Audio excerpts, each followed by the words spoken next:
what really happened to Galileo Galilei? This scientist is one of the most famous in history, and one of the brightest and most admired minds from his time. However, it is more relevant to ask the question, is he more popular for his quarrels with the church, or for being a great scientist? Galileo is not just a symbol of science, but also of the religious persecution that was supposedly carried out by the Catholic Church against science. However, very few know what this persecution consisted of. Even though Galileo is considered to be the father of modern science, he is particularly remembered for defending the position that the Earth revolves around the Sun, a proposal that was not originally his, but the Greek philosophers Aristarchus of Samos. Copernicus based his theory on these proposals as well. Galileo's real contributions are not strongly remembered in popular imagination, perhaps because none of them blistered the church. The fictitious account by enlightened storytelling portrays a terrible Catholic Church who, contrary to the Protestants, stayed anchored in an obscurantist past and an anti-scientific persecution, something that does not explain why Galileo was a phenomenal Catholic. In addition, it omits the fact that Protestants in general also did not accept the heliocentric proposal at the time, and they would have punished him more severely if the shoe was on the other foot. It must also be kept in mind that Nicholas Copernicus himself was a clergyman. That means the first person in the history of Christendom to promote that the earth revolves around the sun was a member of the Catholic Church. Galileo put forward his views in favor of heliocentrism in the beginning of the 17th century, and then an anonymous denunciation was received from the Inquisition, which opened a process in 1615. Because of this process, there came about a negative repercussion. 3 books regarding heliocentrism were prohibited or suspended. Among them was the book that Copernicus had published more than 60 years before, and now had to be corrected in order for the heliocentric theory to appear useful only for calculations and as a hypothesis, not as a true statement.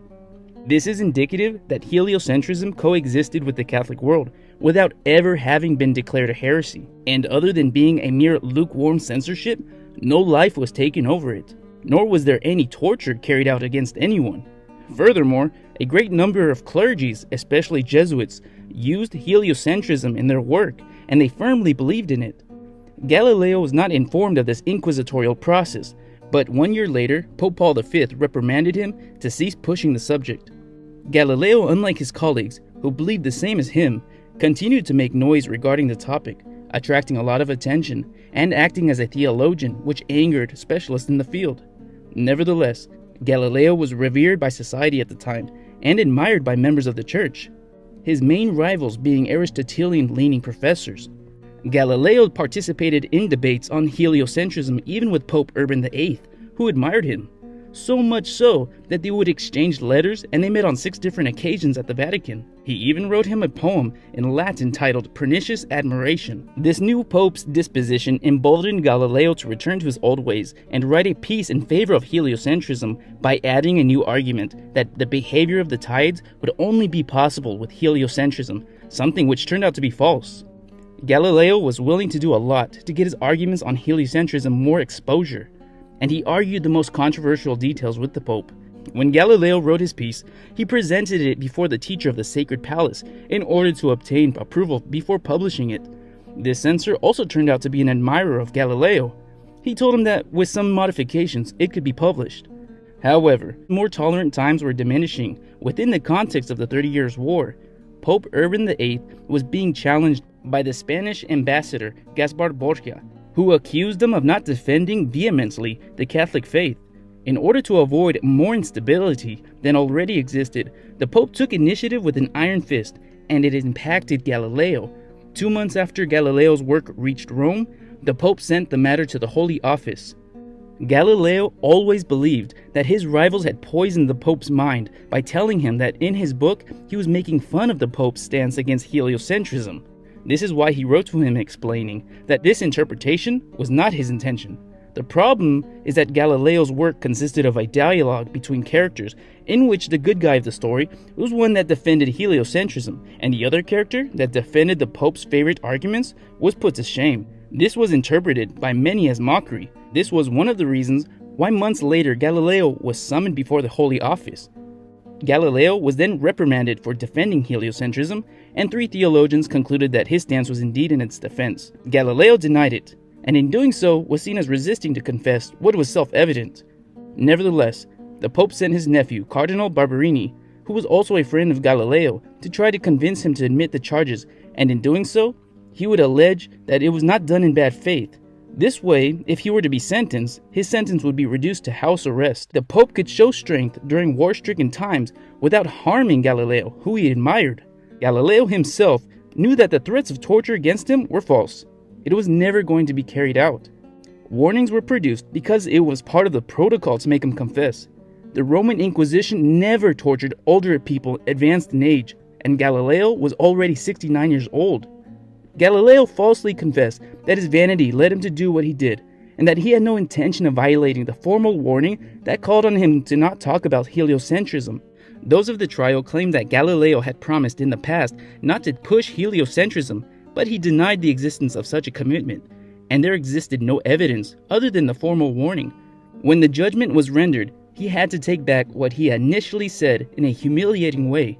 Notably here, he never declared the mythical line, "Eper si mueve," a challenge which would have caused him many problems. At the end of the day, the Pope didn't even sign the sentence of the Holy Office, which did not give the document its final binding. The Cardinal Bellarmine, who condemned Giordano Bruno at the stake, stated the following: "I say, if there were real proof that the sun is the center of the universe, and that the sun does not go around the earth, but the earth around the sun, then we should have to proceed with great circumspection in explaining passages of Scripture which appear to teach the contrary. And we should rather have to say that we did not understand them, than to declare an opinion to be false, which is proved to be true. I do not think there is any such proof, since none has been shown to me." The problem with Galileo's position was that he energetically promoted a theory that put into question the traditional biblical interpretation, while not having any way to empirically prove his propositions were true. He had good arguments, but no evidence. The ambassador of Tuscany, Francesco Niccolini, was one of Galileo's main supporters. Galileo spent the first days of his arrest in his palace. Then he marched off to Siena to stay in the palace of his friend, the archbishop, for a few months. Afterward, in his home on the outskirts of Florence.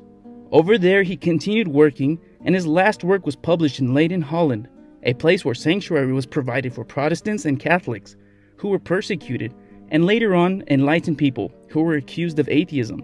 Elvira Roca tells us in her work Imperiophobia and the Black Legend that a survey from the European Council showed that 30% of the students believed that Galileo had been burned at the stake by the Inquisition.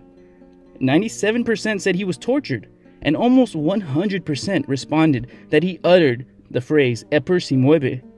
The Enlightenment's mythology, superstition, and obscurantism drove the brilliant genius painter by the name of Francisco de Goya to portray Galileo being tortured.